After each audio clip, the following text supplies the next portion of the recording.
아시겠습니다. 하나님 아버지, 지난밤도 하나님께서 우리에게 평안한 잠을 허락하여 주시고 쉼을 허락하여 주시고 이 아침에 다시 하나님 존전에 나와 예배드리게 하여 주심을 감사드립니다. 오늘도 우리가 주님 존전에 예배자로 나왔사오니 오늘 이 시간에도 하나님께서 우리에게 임재하여 주시고 하나님의 그 크신 영광과 능력과 권세로 덮으셔서 우리가 오늘 하루를 살아가는 데 있어서도 세상이 감당치 못할 자로 우리가 싸워야 하는 모든 싸움에서 승리하는 자로 우리가 오늘 하루를 살게 하여 주시기를 원합니다. 그래서 우리가 가는 곳마다 어둠의 영들이 떠나가고 또한 문제가 해결되어지고 질병이 치료되어지는 기적과 역사가 나타나서 하나님의 영광이 우리를 통하여 나타나며 이 땅에 다시 한 번 더 부흥의 역사가 일어나게 하여 주시기를 원합니다. 전능하신 하나님 아버지, 오늘도 우리를 통하여 하나님의 선하시고 기뻐하시고 온전하신 뜻을 이루어 주시옵시고 우리의 기도의 문을 열어주셔서 우리의 모든 시간, 순간 쉬지 않고 기도하는 우리의 하루가 되게 하여 주시옵시며 하나님과 동행하며 하나님의 인도하심을 받게 되기를 원합니다. 이 시간 드리는 예배를 통하여 우리의 예배가 잠깐 드리는 예배가 되는 것이 아니라 오늘 하루 예배의 시작이 되고 우리가 내일 아침 또다시 새벽 예배를 드릴 때까지 하나님 앞에 모든 시간, 우리의 심지어 잠자는 시간까지도 우리의 모든 시간이 하나님 앞에 드려지는 예배가 되게 하여 주시기를 원합니다. 하나님 아버지, 오늘도 하나님께서 예배를 통하여 홀로 영광 받으시기를 원하오며 예수 그리스도 이름으로 기도드리옵나이다. 아멘.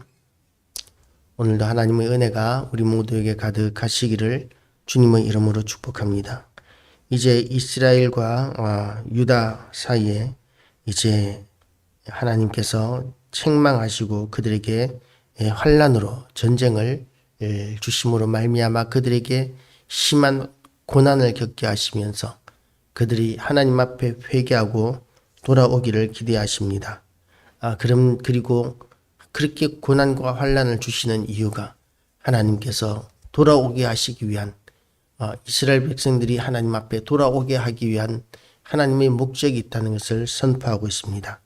그래서 선지자는 이렇게 6장을 시작합니다. 오라 우리가 여호와께로 돌아가자. 여호와께서 우리를 찢으셨으나 도로 낫게 하실 것이요 우리를 치셨으나 싸매어 주실 것임이라. 하나님 앞에 범죄하면서 하나님으로부터 징계를 피할 수 있는 사람은 아무도 없습니다. 누구든지 죄에 대한 대가를 하나님 앞에 그렇게 받게 될 것입니다. 죄에 대한 합당한 형벌, 그것은 하나님 앞에 이제 하나님께서 죄 지은 자들에게 내려주시는데 우리 모두가 다 그렇게 하나님의 진노 아래 놓여 있는 그런 사람이라고 이야기할 수 있습니다. 그렇게 하나님 앞에 범죄하였고 하나님의 진노 아래 있는 백성들을, 사람들을 하나님께서는 예수 그리스도를 믿는 자들이라면 누구든지 그 죄가 예수 그리스도의 십자가에 다 대속이 된 것으로 인정해 주시기로 작정하시고 그리고 예수님의 십자가 구원의 그 놀라운 역사를 하셨습니다. 그렇게 독생자까지 십자가에 못 박아 죽이시면서까지 우리를 구원하셨는데 그런데 예수님을 믿지 않는 것은 그야말로 하나님의 그 마지막 구원의 손길마저도 그 은혜마저도 외면하는 어리석은 선택을 하는 것이죠. 세상에 하나님이 어디 있어? 라고 말하는 사람들조차도 이 천지 만물이 어떻게 창조되었는지에 대해서는 답이 없습니다. 어떤 사람들은 여러 가지 과학적인 근거들을 주장하지만 그 과학이라는 것도 결국은 상상의 결과물일 뿐입니다. 그러니까 입증된 과학 말고 천지 창조에 대한 우주의 기원에 대한 그런 논리들은 하나의 상상에 관한 것이지 검증되거나 입증된 것이라고 이야기할 수 없습니다. 하나님께서 천지 만물을 창조하셨다는 말은 그것은 과학적으로나 또한 논리적으로나 모순이 전혀 없습니다. 하나님께서 천지를 창조하셨는데 과학적인 모순이 뭐가 있겠습니까? 아무것도 없습니다. 논리에도 아무런 문제가 없습니다. 그런데도 불구하고 하나님께서 천지를 창조하셨다는 사실만큼은 제외해 놓고 사람들은 과학을 다루려고 합니다. 그건 지극히 잘못된 태도라고 이렇게 이야기할 수 있습니다. 그래서 천지 만물을 창조하시고 우리를 먹이시고 구원하시고 우리를 도우시는 우리 하나님, 인도하시는 하나님, 그 하나님께 우리는 돌아가야 합니다. 하나님의 인도하심이 없으면 우리는 우리의 모든 삶은 멸망으로 가는 길밖에는 소망이 없습니다. 양을 하나님께서 성도들과 비유를 해 놓으셨는데 양의 특징이 뭐냐면 시력이 아주 나쁩니다. 그리고 빨리 달리지도 못합니다. 그리고 무기라고 할 만한 것도 아무것도 없습니다. 그렇기 때문에 들판에 자연적으로 그냥 내놓으면 그러면 맹수들이 너무나 손쉬운 식사거리가 되는 것이죠. 너무나 그렇게 쉬운 식사거리로 전락한 양이 그 종을 보존하는 것은 불가능할 것입니다. 적자 생존의 원칙에서 양은 전혀 그렇게 생존할 가능성이 없는 짐승입니다. 우리도 마찬가지입니다. 우리는 한치 앞을 내다볼 수 없습니다. 하나님의 은혜가 아니면 우리는 이 악한 세상 가운데서 믿음도 지킬 수 없고 살아갈 수도 없습니다. 그래서 우리는 하나님의 인도하심을 받아야 하는데 하나님의 인도하심을 받기 위해서 우리는 여호와께로 돌아가야 합니다. 하나님께로 돌아가지 않고 교회와 성도들에게 아무런 소망이 있다고 생각하는 그것은 어불성설이라고 이야기할 수 있습니다. 말도 되지 않는 이야기라는 것이죠. 그래서 하나님 앞에 돌아가야 한다고 선지자는 선포합니다. 하나님께서는 이스라엘을 치셨습니다. 왜 치셨느냐 하면 하나님께서 이스라엘 백성들에게 많은 은혜를 베풀어 주셨는데도 불구하고 진정한 주인이신 옛 하나님을 버리고 우상 숭배로 떠났기 때문에 그들을 치셨던 것이죠. 그리고 치셨지만 그들이 하나님 앞에 돌아가기만 하면 하나님께서는 낫게 하시고 치료해 주실 것이라고 이렇게 선포합니다. 왜냐하면 하나님은 사랑이시기 때문에 그렇습니다. 여기서 돌아간다는 말의 의미는 하나님 앞에 제사 한 번 더 드리고 예배 한 번 더 드리는 정도를 이야기하는 것이 아닙니다. 하나님 앞에 이스라엘 백성들은 끊임없이 제사를 드렸었습니다. 제사를 드리는데 짐승들을 잡았었습니다. 그렇기 때문에 그 제사를 드리는 것은 많은 비용이 필요합니다. 그런데도 불구하고 그 제사를 열심히 드렸습니다. 그런데 문제가 뭐냐 하면 그 제사를 드리면서 또한 우상을 함께 섬기는 것이 문제입니다. 그러니까 여호와 하나님을 섬긴다고 이야기하면서 우상을 함께 섬기는 것은 하나님과의 인격적인 만남이 전혀 이루어지지 않고 있다는 것을 의미합니다. 하나님과 인격적으로 만남이 이루어진다면 절대로 우상과 함께 하나님을 섬길 수 없기 때문에 그렇습니다. 우상을 섬기니까 어떻게 됩니까? 도덕적으로 타락하게 됩니다. 그리고 또한 사악한 범죄가 그렇게 백성들의 생활 습관이 되는 것이죠.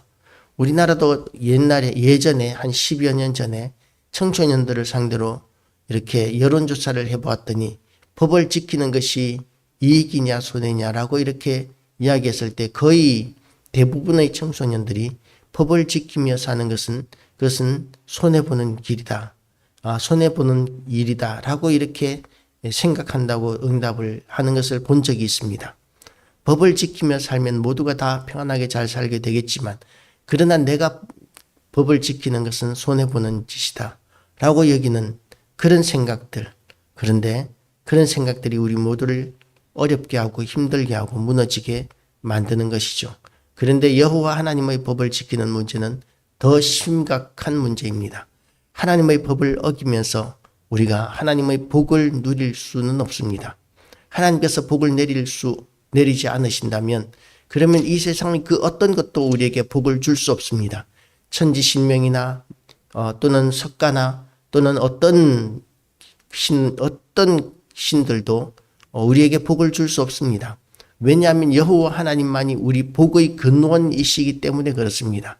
하나님이 복의 근원이시고 우리의 구원자시고 우리의 인도자시고 우리를 도우시는 하나님이신데 그런데 그 하나님을 외면하면서 우리가 세상으로부터 복을 받고자 생각하는 것은 어리석은 생각이라고 그렇게 성경은 끊임없이 이야기하고 있습니다.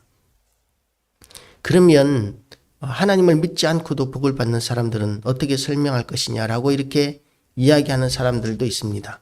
하나님을 믿지 않고 돈 많이 버는 사람이 있습니다. 출세하는 사람, 높아지는 사람들도 분명히 있기는 합니다. 그러면 그 사람들이 가지고 있는 것이 그러면 복이냐라는 것이죠.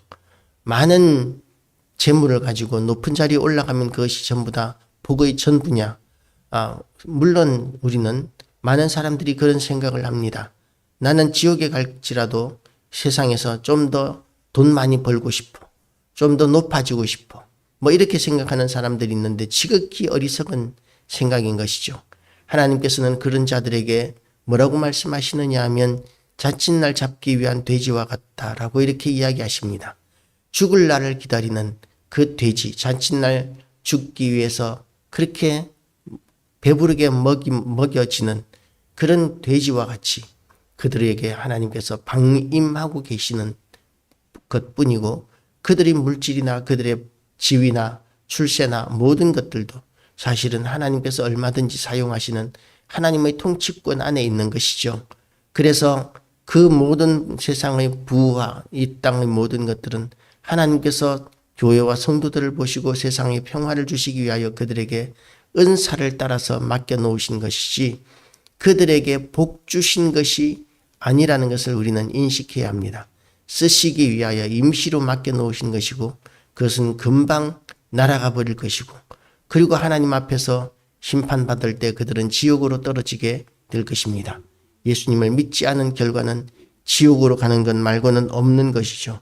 그래서 그들이 여호와 하나님 말고 우상을 섬기는 그런 삶을 살게 되니까 성전에서 제사는 드리는데 그런데 그 성전에서 또한 똑같이 음행을 하고 그리고 악행을 행하는 그런 일들을 행하고 있는 것이죠. 제사는 하나님 앞에 제물만 드리는 것이 아니라 그 제물을 드리는 사람 그 자체를 드리는 것입니다.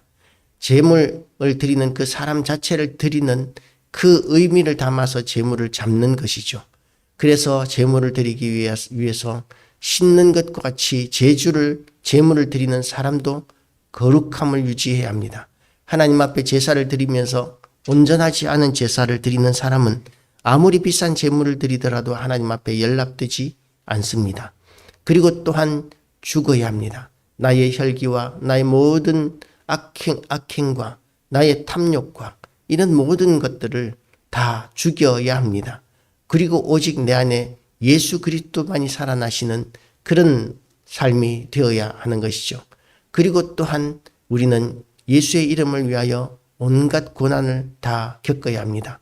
각을 뜬다고 그러죠. 우리의 모든 죄들에 대하여 하나님 앞에 낱낱이 다 드러내야 하고 그리고 또한 하나님 앞에 영광 돌려드리기 위하여 우리는 고난과 시련도 감당해야 합니다. 사명 감당하기 위하여 고난과 시련도 감당되어야 합니다. 그리고 온전히 태워지는 제물처럼 우리도 그렇게 하나님 앞에 온전히 드려질 때 우리는 하느님 나라의 그 주인공이 되는 것이고 하늘에 속한 자가 되는 것입니다. 그리고 우리는 영생을 누리게 될 것입니다. 그것이 하나님으로부터 받는 진정한 복입니다. 물론 이 땅에 살면서 예수 믿음으로 말미암아 출세하는 사람도 있고 또한 높아지는 사람도 있습니다. 부유해지는 사람도 분명히 있습니다.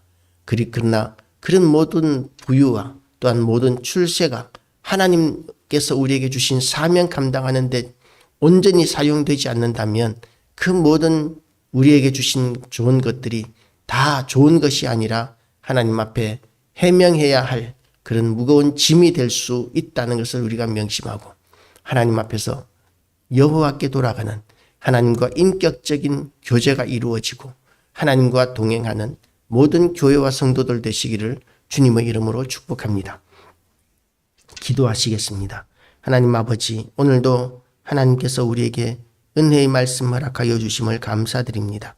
우리를 통하여 하나님의 놀랍고 위대하신 은혜가 임하게 하여 주시고 우리에게 평강을 허락하여 주시기를 원합니다. 오늘도 우리의 기도를 통하여 역사하시는 하나님, 우리의 기도의 문을 열어주시고 우리를 인도하여 주시고 우리를 도우셔서 우리가 오늘도 하나님의 영광을 드러내며 승리하게 하여 주시고 우리 때문에 이 나라 경제가 잘 되고 또한 교회와 성도들 때문에 아버지의 뜻이 온 나라 가운데서 모든 영역에서 모든 부분에서 이루어지는 역사가 있게 하여 주시옵소서. 예수 그리스도 이름으로 기도드리옵나이다. 아멘.